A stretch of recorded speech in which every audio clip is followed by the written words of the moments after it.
नमस्कार। आज हम भारतीय संविधान की एक बेहद दिलचस्प यात्रा पर निकलेंगे और देखेंगे कि कैसे ये समय के साथ बदला है, यानी संविधान संशोधनों के जरिए। बिल्कुल। देखिए, संविधान कोई पत्थर की लकीर नहीं होता, बल्कि एक जीता जागता दस्तावेज माना जाता है। समाज बदलता है, जरूरतें बदलती हैं, और वही संविधान को भी साथ चलना पड़ता है। हाँ, ये बात तो है। हमारे संविधान निर्माताओं ने ये दूरदर्शिता दिखाई और भाग 20 में अनुच्छेद 368 के तहत इसमें बदलाव करने का रास्ता खुला रखा। दिलचस्प बात यह है कि ये प्रक्रिया हमने दक्षिण अफ्रीका के संविधान से प्रेरणा लेकर अपनाई है। अच्छा, दक्षिण अफ्रीका से? तो फिर देर किस बात की है, चलिए सीधे गोता लगाते हैं और समझते हैं कि हमारे संविधान में ये बदलाव क्यों और कैसे होते आए हैं। ये सोचना भी कमाल है कि जिन्होंने संविधान बनाया उन्हें पहले से अंदाजा था कि भविष्य में इसे बदलना पड़ेगा। मतलब ये कोई कमी नहीं थी, बल्कि समझ थी कि समाज स्थिर नहीं रहता। हाँ, बिल्कुल। तो कुछ नया जोड़ना, पुराना हटाना या मौजूदा चीजों में फेरबदल करना, यही है संविधान संशोधन, है ना? हाँ। और ये बदलाव मुख्य रूप से संसद के जरिए होते हैं, एक तय प्रक्रिया अपनाकर। वैसे कभी कभी अदालती व्याख्याओं से भी संविधान के मायने बदलते हैं, पर आज हम संसद वाली औपचारिक प्रक्रिया पर ध्यान देंगे। ठीक है। अनुच्छेद 368 हमें बताता है कि संशोधन कैसे होंगे, और मोटे तौर पर 3 तरीके हैं। 3 तरीके? अच्छा, ये जानना जरूरी है। कौन कौन से? पहला है सबसे आसान, साधारण बहुमत। इसमें संसद के दोनों सदनों में जितने सदस्य मौजूद हैं और वोट कर रहे हैं, उनमें से आधे से ज्यादा की सहमति चाहिए, बस। आधे से ज्यादा? अच्छा, हाँ, पर ये कुछ सीमित मामलों में ही लागू होता है। ठीक है, ये तो सरल लगा। बाकी 2 क्या है? दूसरा है विशेष बहुमत। इसमें थोड़ा पेच है। हर सदन में कुल सदस्यों का बहुमत तो चाहिए ही। कुल सदस्यों का? हाँ, और साथ ही उपस्थित और मतदान करने वाले सदस्यों का कम से कम 2/3 बहुमत भी जरूरी है। हाय, ये ज्यादातर संशोधनों में लगता होगा। बिल्कुल, ज्यादातर संशोधन इसी तरीके से होते हैं। और तीसरा वाला जो शायद सबसे पेचीदा है। हाँ, तीसरा तरीका तब इस्तेमाल होता है जब बदलाव का असर राज्यों पर भी पड़ता हो, मतलब हमारे संघीय ढांचे से जुड़ा हो। जैसे राष्ट्रपति के चुनाव का तरीका बदलना हो, या सुप्रीम कोर्ट, हाई कोर्ट की शक्तियों में बदलाव करना हो, या 7वीं अनुसूची की कोई सूची बदलनी हो। इसमें संसद का विशेष बहुमत तो चाहिए ही, साथ ही राज्यों की सहमति भी। हाँ, कम से कम आधे राज्यों की विधानसभाओं से भी साधारण बहुमत से मंजूरी लेनी पड़ती है। अच्छा, तो यही वो संतुलन है। कुछ चीजें बदलना आसान, कुछ मुश्किल। ये हमारे संविधान को लचीला भी बनाता है और मजबूत भी। कमाल की व्यवस्था है। लेकिन ये बात हैरान करती है कि संविधान लागू होने के बस अगले ही साल 1951 में पहले संशोधन की जरूरत पड़ गई। इतनी जल्दी? हाँ, या प्रत्याशित लग सकता है, लेकिन इसकी वजह थी। उस समय रोमेश थापर बनाम मद्रास राज्य जैसे कुछ अदालती फैसले आए थे। हाँ, सुना है। जिनसे सरकार को अपनी सामाजिक नीतियों, खासकर जमींदारी उन्मूलन और आरक्षण जैसे कदमों को लागू करने में दिक्कत आ रही थी। तो पहला संशोधन इन्हीं दिक्कतों को दूर करने के लिए लाया गया। तो क्या बड़े बदलाव हुए इस पहले संशोधन से, जमींदारी और आरक्षण से जुड़े? हाँ, कई अहम बदलाव हुए। अनुच्छेद 15 में एक नया खंड 4 जोड़ा गया, जिससे सामाजिक और शैक्षिक रूप से पिछड़े वर्गों के लिए विशेष प्रावधान करने का रास्ता साफ हुआ। अच्छा। आरक्षण का आधार बना। अच्छा, और बोलने की आजादी पर भी कुछ असर पड़ा? हाँ, अनुच्छेद 19(2) में बदलाव करके बोलने और अभिव्यक्ति की आजादी पर कुछ और युक्त यानी वाजिब पाबंदियां लगाने की गुंजाइश बनाई गई, जैसे लोक व्यवस्था या विदेशों से मैत्रीपूर्ण संबंधों के हित में। और वो 9वीं अनुसूची, उसका जिक्र तो बार बार आता है, वो भी इसी संशोधन की देन है? बिल्कुल। 9वीं अनुसूची पहले संशोधन का सबसे चर्चित और शायद विवादास्पद हिस्सा थी। क्यों? मतलब क्या था इसका मकसद? इसे इसलिए जोड़ा गया ताकि भूमि सुधार से जुड़े कानूनों को अदालत में इस आधार पर चुनौती न दी जा सके कि वो मौलिक अधिकारों का उल्लंघन करते हैं। इसके साथ अनुच्छेद 31A और 31B भी जोड़े गए, जिनका मकसद जमींदारी उन्मूलन जैसे कदमों को कानूनी सुरक्षा देना था। ये उस वक्त की बड़ी सामाजिक आर्थिक जरूरत थी सरकार के हिसाब से। यानी पहला संशोधन जमीनी हकीकत से जुड़ा था। इसके बाद भी संशोधनों का सिलसिला जारी रहा होगा, जाहिर है। हाँ, बिल्कुल। जैसे दूसरा संशोधन 1952 मामूली था। उसने लोकसभा में राज्यों के प्रतिनिधित्व को 1951 की जनगणना के हिसाब से ठीक किया। पर 7वां संशोधन 1956 बहुत बड़ा था। ये राज्य पुनर्गठन आयोग की सिफारिशों पर आधारित था। हाँ, भाषा के आधार पर राज्यों का पुनर्गठन। ये तो भारत के नक्शे को बदलने जैसा था, एक बहुत बड़ा कदम। सही कहा। पहले जो राज्यों की A, B, C, D जैसी श्रेणियां थीं, उन्हें खत्म किया गया और भाषा के आधार पर 14 राज्य और 6 केंद्र शासित प्रदेश बनाए गए। ये भारत की विविधता को प्रशासनिक ढांचे में जगह देने की एक बड़ी कोशिश थी। जी, 8वें संशोधन 1959 ने SC/ST के लिए लोकसभा और विधानसभाओं में आरक्षण 10 साल के लिए और बढ़ाया। ये सिलसिला तब से चली रहा है। हर 10 साल में बढ़ता है। हाँ, ज्यादातर। फिर 9वें संशोधन 1960 के जरिए बेरूबारी यूनियन का कुछ हिस्सा पाकिस्तान को सौंपा गया, जो एक समझौते का हिस्सा था। इससे ये भी तय हुआ कि भारत अपनी जमीन किसी और देश को देना चाहे तो उसके लिए संविधान संशोधन जरूरी है। सुप्रीम कोर्ट ने कहा था ऐसा। अच्छा, ये भी तय हो गया। और फिर दादरा नगर हवेली, गोवा, दमन दीव भी भारत का हिस्सा बने संशोधनों के जरिए। हाँ, 10वें संशोधन 1961 से दादरा नगर हवेली और 12वें संशोधन 1962 से गोवा, दमन दीव केंद्र शासित प्रदेश बने, पुर्तगालियों से आजाद होने के बाद। और नागालैंड, पुडुचेरी। इसी तरह 13वें संशोधन 1962 से नागालैंड को विशेष प्रावधानों के साथ राज्य का दर्जा मिला और 14वें 1962 से पुडुचेरी फ्रांसीसियों से लेने के बाद भारत का हिस्सा बना और उसे विधानसभा दी गई। ये सब भारत के एकीकरण की प्रक्रिया का हिस्सा थे। और भाषाओं को लेकर भी कुछ हुआ? हाँ, 21वें संशोधन 1967 ने 8वीं अनुसूची में सिंधी भाषा को जोड़कर भाषाओं की सूची को 15 तक पहुंचाया। फिर आता है 70 का दशक, जो भारतीय राजनीति में बड़े उथल-पुथल का दौर था। क्या इसका असर संविधान संशोधनों पर भी दिखा? जबरदस्त दिखा होगा। बहुत गहरा असर दिखा। ये दशक संशोधनों के लिहाज से शायद सबसे नाटकीय रहा। शुरुआत 24वें संशोधन 1971 से हुई। ये सुप्रीम कोर्ट के गोलकनाथ मामले में दिए गए फैसले का जवाब था। गोलकनाथ मामला, जिसमें कोर्ट ने कहा था कि संसद मौलिक अधिकारों को नहीं छू सकती। बिल्कुल। उस फैसले में कोर्ट ने कहा था कि संसद मौलिक अधिकारों में कटौती नहीं कर सकती, तो संसद ने अपनी ताकत फिर से स्थापित करने की कोशिश की। कैसे? अधिकारों समेत संविधान के किसी भी हिस्से में संशोधन करने की पूरी शक्ति है, अनलिमिटेड शक्ति, ऐसा कहा गया। इसने यह भी अनिवार्य कर दिया कि राष्ट्रपति संविधान संशोधन विधेयक पर अपनी सहमति देंगे ही, वो मना नहीं कर सकते। ये तो संसद और न्यायपालिका के बीच शक्ति संतुलन को लेकर एक बड़ा टकराव था। हाँ, ये कश्मकश आगे भी चली केशवानंद भारती मामले तक। खैर, इसी दशक में 26वां संशोधन 1971 आया, जिसने राजा महाराजाओं के प्रिवी पर्स खत्म कर दिए। हाँ, वो थैली जो उन्हें मिलती थी। जी, आजादी के समय किए गए समझौतों के तहत पूर्व शासकों को मिलने वाली विशेष थैली और सुविधाएं खत्म कर दी गई।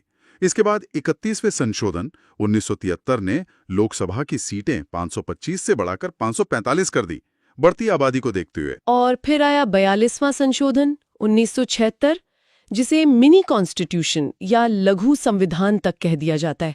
ऐसा क्यों? क्या था इसमें? संविधान में इतने सारे और इतने बड़े बदलाव किए कि ये अपने आप में एक छोटे संविधान जैसा लगने लगा। ये संशोधन इमरजेंसी के दौरान पारित हुआ था और इस पर तत्कालीन सरकार की गहरी छाप थी। क्या बदला? शुरुआत प्रस्तावना से हुई। हाँ, सबसे पहले तो प्रस्तावना में 3 नए शब्द जोड़े गए: समाजवादी, पंथनिरपेक्ष और अखंडता। यानी संविधान के मूल दर्शन में ही बदलाव। और मौलिक कर्तव्य भी तो इसी से जुड़े। बिल्कुल। संविधान में एक नया हिस्सा भाग 4A और अनुच्छेद 51A जोड़कर 10 मौलिक कर्तव्य शामिल किए गए नागरिकों के लिए। ये स्वर्ण सिंह समिति की सिफारिश पर हुआ था। अच्छा, और नीति निर्देशक तत्व? उनमें भी बढ़ोतरी हुई। गरीबों के लिए समान न्याय और मुफ्त कानूनी सहायता 39A, उद्योगों के प्रबंधन में मजदूरों की भागीदारी 43A और पर्यावरण संरक्षण 48A जैसे नए सिद्धांत जोड़े गए। ये समाजवादी और कल्याणकारी राज्य की दिशा में कदम माने गए। इसने राष्ट्रपति की शक्तियों पर क्या असर डाला? सुना है काफी कम कर दी थी। हाँ, कह सकते हैं। अनुच्छेद 74 में बदलाव करके राष्ट्रपति के लिए मंत्री परिषद की सलाह मानना बाध्यकारी कर दिया गया, कोई पुनर्विचार नहीं। और केंद्र राज्य संबंधों पर? शिक्षा, वन, नापतोल जैसे 5 विषय राज्य सूची से हटाकर समवर्ती सूची में डाल दिए गए, जिससे इन पर केंद्र का दखल बढ़ गया। और कार्यकाल भी बढ़ाया था ना लोकसभा का? हाँ, लोकसभा और विधानसभाओं का कार्यकाल भी 5 साल से बढ़ाकर 6 साल कर दिया गया था। और भी कई बदलाव थे, न्यायपालिका की शक्तियों में कटौती वगैरह। ये तो बहुत बड़े बदलाव थे, लेकिन ये ज्यादा टिके नहीं शायद। जनता पार्टी सरकार ने 44वें संशोधन से इन्हें पलट दिया। सही पकड़ा। 1977 में सत्ता बदली और नई सरकार ने 44th अमेंडमेंट 1978 लाकर 42nd अमेंडमेंट के कई विवादास्पद प्रावधानों को खत्म या बदल दिया। इमरजेंसी का अनुभव ताजा था। क्या क्या बदला 44th में? सबसे बड़ा बदलाव आपातकाल से जुड़ा था। राष्ट्रीय आपातकाल लगाने के लिए आंतरिक अशांति जैसे अस्पष्ट आधार को हटाकर सशस्त्र विद्रोह जैसा ठोस आधार लाया गया, और ये भी कि आपातकाल की घोषणा कैबिनेट की लिखित सलाह पर ही होगी। अच्छा, ये सेफगार्ड लगाया गया। और संपत्ति का अधिकार जो बड़ा मुद्दा रहा है, उसका क्या हुआ? 44वें संशोधन ने संपत्ति के अधिकार को मौलिक अधिकारों अनुच्छेद 19A का F और 31 की सूची से हटा दिया। पूरी तरह हटा दिया? मौलिक अधिकारों से हटा दिया। इसे अनुच्छेद 300A के तहत सिर्फ एक कानूनी या विधिक अधिकार बना दिया गया। मतलब अब सरकार उचित प्रक्रिया से जमीन अधिग्रहित कर सकती थी, और इसे मौलिक अधिकार के हनन के तौर पर चुनौती देना मुश्किल हो गया। और राष्ट्रपति की स्थिति में भी कुछ सुधार हुआ, जो 42वें ने किया था। हाँ, राष्ट्रपति को थोड़ी शक्ति वापस मिली। अब वे मंत्रिपरिषद की सलाह को एक बार पुनर्विचार के लिए लौटा सकते थे। हालांकि दोबारा भेजने पर मानना जरूरी था, पर एक मौका मिला। और कार्यकाल? लोकसभा और विधानसभाओं का कार्यकाल भी वापस 5 साल कर दिया गया। संक्षेप में 44वें संशोधन ने 42वें द्वारा लाए गए कई अतिवादी बदलावों को संतुलित करने और शक्तियों के पृथक्करण को फिर से मजबूत करने की कोशिश की। 70 के दशक की उथल-पुथल के बाद 80 और 90 के दशक में किस तरह के बदलाव दिखे?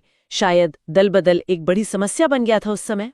बिल्कुल, आया राम गया राम की राजनीति से सब परेशान थे। सरकारों में अस्थिरता आ रही थी। इसी को रोकने के लिए 52वां संशोधन 1985 लाया गया, जिसने संविधान में 10वीं अनुसूची जोड़ी। 10वीं अनुसूची यानी दल बदल विरोधी कानून। हाँ, ये दल बदल विरोधी कानून था, जो पैसे या पद के लालच में पार्टी बदलने वाले सांसदों विधायकों पर रोक लगाने की कोशिश थी। अगर कोई सदस्य पार्टी व्हिप के खिलाफ वोट करता है या पार्टी छोड़ता है तो उसकी सदस्यता जा सकती है। पर ये कितना कारगर रहा, ये तो बहस का मुद्दा है। हाँ, वो बहस तो आज भी जारी है। खैर, इसी दौर में एक और बड़ा बदलाव हुआ, जिसने सीधे आम नागरिकों, खासकर युवाओं को प्रभावित किया। कौन सा? वोटिंग उम्र वाला। रातों रात करोड़ों नए वोटर बन गए। हाँ, ये वाकई बहुत बड़ा फैसला था।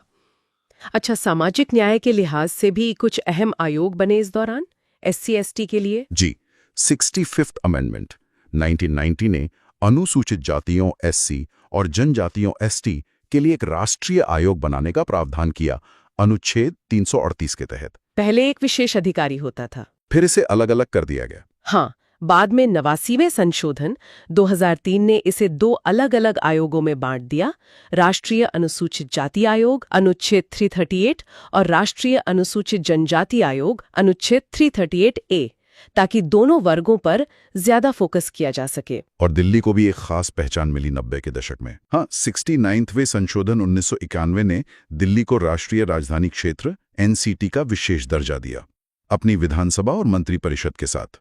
अनुच्छेद 239A जोड़ा गया। ये दिल्ली की अनूठी स्थिति को देखते हुए किया गया था। हालांकि अधिकारों को लेकर केंद्र और दिल्ली सरकार में खींचतान चलती रहती है। वो तो है, और भाषाएं भी जोड़ी। जी, 71वें संशोधन 1992 ने कोंकणी, मणिपुरी और नेपाली को 8वीं अनुसूची में जोड़कर मान्यता प्राप्त भाषाओं की संख्या 18 कर दी। और फिर वो 2 संशोधन आए जिन्हें स्थानीय स्वशासन की रीढ़ माना जाता है, 73वां और 74वां, पंचायतों और नगरपालिकाओं वाले। निस्संदेह ये मील के पत्थर थे।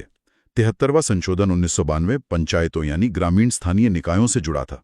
इसने पंचायतों को संवैधानिक दर्जा दिया, भाग 9 जोड़ा। क्या क्या मिला पंचायतों को इससे? उनके चुनाव नियमित किए गए, राज्य चुनाव आयोग बना, उनमें महिलाओं और SC/ST के लिए सीटों और अध्यक्ष पदों पर आरक्षण तय किया गया और उन्हें शक्तियां व जिम्मेदारियां दी। 11वीं अनुसूची में 29 विषय जोड़े गए जिन पर पंचायतें काम कर सकती हैं।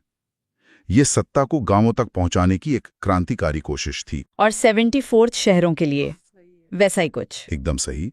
74th संशोधन 1992 नगर पालिकाओं यानी शहरी स्थानीय निकायों के लिए था। इसने भाग 9A जोड़ा, उन्हें भी संवैधानिक दर्जा, नियमित चुनाव, आरक्षण, महिलाओं SC/ST के लिए और शक्तियां दी। 12वीं अनुसूची में 18 विषय दिए गए हैं। ये दोनों संशोधन जमीनी लोकतंत्र को मजबूत करने और विकास में स्थानीय लोगों की भागीदारी बढ़ाने के लिहाज से बेहद महत्वपूर्ण माने जाते हैं। शिक्षा के अधिकार को भी मौलिक अधिकार का दर्जा मिला, ये भी एक बड़ा कदम था। किस संशोधन से हुआ ये? ये था 86 संशोधन 2002। इसने 6 से 14 साल के बच्चों के लिए मुफ्त और अनिवार्य शिक्षा को अनुच्छेद 21A के तहत मौलिक अधिकार बना दिया। अनुच्छेद 21A यानी जीवन के अधिकार के साथ जोड़ दिया। हाँ बिल्कुल, शिक्षा को जीवन के अधिकार जितना ही महत्वपूर्ण माना गया। इसने अनुच्छेद 51A में 11वां मौलिक कर्तव्य भी जोड़ा कि माता-पिता या अभिभावक अपने बच्चों को शिक्षा के अवसर प्रदान करें, और नीति निदेशक तत्व अनुच्छेद 45 में भी बदलाव किया। सरकारों के आकार को लेकर भी कुछ नियम बने। मंत्री कितने बन सकते हैं इस पर? हाँ, अक्सर देखा जाता था कि समर्थन जुटाने के लिए बहुत बड़ी मंत्री परिषद, जंबो कैबिनेट बना दी जाती थी। संशोधन 2003 इसी पर रोक लगाने के लिए था। क्या रोक लगाई? इसने तय किया कि केंद्र और राज्यों में मंत्रियों की संख्या प्रधानमंत्री, मुख्यमंत्री समेत लोकसभा या विधानसभा की कुल सदस्य संख्या के 15% से ज्यादा नहीं होगी। छोटे राज्यों में न्यूनतम 12 मंत्री हो सकते हैं। अच्छा, 15% की सीमा। और इसने दल बदल कानून पर भी कुछ असर डाला? हाँ, इसने दल बदल कानून को भी थोड़ा और सख्त किया। पहले पार्टी में टूट को मान्यता थी अगर 1/3 सदस्य अलग होते थे, उसे खत्म कर दिया। अब मर्जर के लिए 2/3 सदस्यों की सहमति चाहिए। और भाषा परिवारों में कुछ नए सदस्य जुड़े 8वीं अनुसूची में। जी, 92 में संशोधन 2003 ने बोडो, डोगरी, मैथिली और संथाली को 8वीं अनुसूची में शामिल किया। इससे मान्यता प्राप्त भाषाओं की संख्या 22 हो गई, जो आज भी है। नई सदी शुरू हुई और संविधान में बदलाव का सिलसिला थमा नहीं। 21वीं सदी के कुछ अहम संशोधनों की बात करें। सहकारी समितियों को लेकर भी कुछ हुआ? हाँ, 97वां संशोधन 2011 सहकारी समितियों को संवैधानिक संरक्षण देने के लिए था। इसने सहकारी समिति बनाने को मौलिक अधिकार अनुच्छेद 19(1) के तहत बनाया। मौलिक अधिकार? जी, साथ ही राज्य के नीति निर्देशक तत्वों में अनुच्छेद 43B जोड़ा गया कि राज्य सहकारी समितियों को बढ़ावा देगा, और संविधान में एक नया भाग 9B भी जोड़ा गया जो सहकारी समितियों के गठन, प्रबंधन वगैरह से जुड़ा है। और फिर आया वो बदलाव जिसने शायद हर किसी की जेब पर असर डाला, GST 101वां संशोधन। बिल्कुल, 101वां संशोधन 2016 जिसने वस्तु एवं सेवा कर यानी GST लागू किया। 1 जुलाई 2017 से लागू हुआ। ये आजाद भारत के सबसे बड़े अप्रत्यक्ष कर सुधारों में से एक था। इसका मकसद क्या था? मकसद था एक देश एक टैक्स के विचार को हकीकत बनाना। इसने केंद्र और राज्यों के कई अप्रत्यक्ष करों जैसे excise duty, service tax, VAT, CST वगैरह को एक में मिला दिया। इसके लिए GST काउंसिल बनी। हालांकि इसे लागू करने और इसके असर पर बहसें चलती रहती हैं। वो तो है। अच्छा, सामाजिक समीकरणों को देखते हुए भी कुछ महत्वपूर्ण संशोधन हुए हाल के वर्षों में पिछड़ा वर्ग आयोग को लेकर। हाँ, 102वां संशोधन 2018 ने राष्ट्रीय पिछड़ा वर्ग आयोग यानी NCBC को संवैधानिक दर्जा दिया, अनुच्छेद 338B के तहत। ठीक वैसे ही जैसे SC आयोग 338 और ST आयोग 338A को हासिल है। इससे क्या फर्क पड़ा? इससे पिछड़े वर्गों के हितों की सुरक्षा को और मजबूती मिली। अब ये आयोग पिछड़े वर्गों से जुड़ी शिकायतों की जांच कर सकता है और उनकी सामाजिक, शैक्षणिक उन्नति के लिए सलाह दे सकता है। और आरक्षण के दायरे में एक नया आयाम जोड़ा गया, आर्थिक आधार पर। आप 103वें संशोधन 2019 की बात कर रहे हैं। इसने आर्थिक रूप से कमजोर वर्गों EWS के लिए शिक्षण संस्थानों, निजी समेत और सरकारी नौकरियों में 10% आरक्षण का प्रावधान किया। अनुच्छेद 15(6) और 16(6) जोड़े गए। ये पहली बार था जब आरक्षण का आधार आर्थिक था? हाँ, ये पहली बार था जब आरक्षण का आधार सिर्फ सामाजिक या शैक्षिक पिछड़ापन न होकर आर्थिक भी था। ये उन लोगों के लिए था जो SC, ST, OBC आरक्षण के दायरे में नहीं आते और जिनकी पारिवारिक आय एक निश्चित सीमा से कम है। इस पर भी काफी चर्चा और कानूनी बहस हुई, लेकिन सुप्रीम कोर्ट ने इसे वैध ठहराया है। आरक्षण को लेकर और भी कुछ हुआ? SC, ST आरक्षण की अवधि बढ़ाने वाला? जी, 104वां संशोधन 2020 ने लोकसभा और विधानसभाओं में SC, ST के लिए सीटों का आरक्षण अगले 10 साल यानी जनवरी 2030 तक के लिए बढ़ा दिया। यह 10 साल पर होता है। लेकिन इसमें एक चीज खत्म भी हुई ना, एंग्लो इंडियन मनोनयन? हाँ बिल्कुल, इसी संशोधन ने एंग्लो इंडियन समुदाय के लिए लोकसभा और विधानसभाओं में सीटों के मनोनयन की पुरानी व्यवस्था खत्म कर दी। फिर 105वां संशोधन भी आया 2021 में, वो क्या था? 105वां संशोधन 2021 सुप्रीम कोर्ट के एक फैसले के बाद आया था। इसने राज्यों को ये शक्ति फिर से दी कि वो सामाजिक और शैक्षिक रूप से पिछड़े वर्गों SEBCs की अपनी सूची खुद बना सकें और उन्हें आरक्षण दे सकें। ये केंद्र राज्य संबंधों के लिहाज से अहम था। और सबसे ताज़ा जिसकी गूंज अब भी सुनाई दे रही है 106th संशोधन, जिसे नारी शक्ति वंदन अधिनियम कहा जा रहा है, महिला आरक्षण वाला। बिल्कुल। 106वां संशोधन 2023 लोकसभा और सभी राज्यों की विधानसभाओं में महिलाओं के लिए 1/3 33% सीटें आरक्षित करने का प्रावधान करता है। 33%। ये कब से लागू होगा? ये आरक्षण SC/ST के लिए आरक्षित सीटों के अंदर भी लागू होगा, हॉरिजॉन्टल रिजर्वेशन। हालांकि ये कानून लागू तब होगा जब अगली जनगणना के बाद सीटों का परिसीमन यानी हदबंदी होगी। उसमें अभी वक्त है। मतलब अगले चुनाव में नहीं? शायद नहीं, परिसीमन के बाद ही। फिर भी इसे भारतीय राजनीति में महिलाओं की भागीदारी बढ़ाने की दिशा में एक ऐतिहासिक कदम माना जा रहा है। तो ये थी हमारे संविधान की संशोधनों भरी यात्रा, पहले संशोधन से लेकर 106वें तक। क्या सफर रहा है।